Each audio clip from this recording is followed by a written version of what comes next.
kasabay ko po yung cowork ko. Sabi nung cowork ko, di ba may concern ka po sa HR, sa GSIS? Gusto mo kausapin natin? Sabi ko, sige sir, puntahan natin, kausapin natin.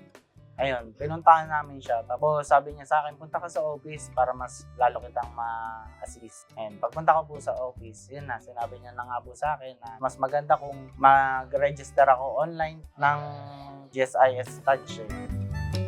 Inano ko po yung advice niya agad. Sinunod ko po. Bumalik lang po ako sa office namin, nag-register na po ako.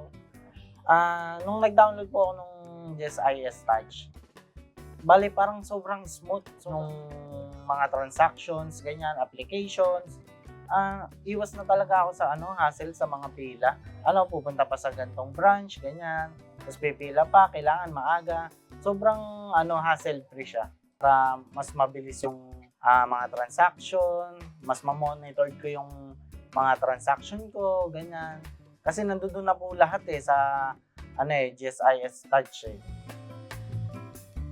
Like, pagka-loan ko, bukas naka-process agad, tapos next day na-approve na, tapos kaya nagulat ako halos 1 week lang, okay na.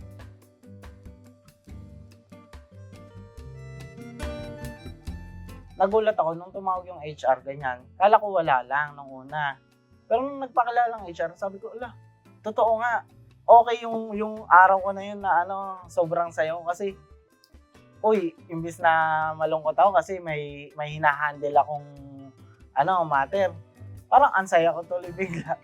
Nagulat ako, may extra akong pan-support.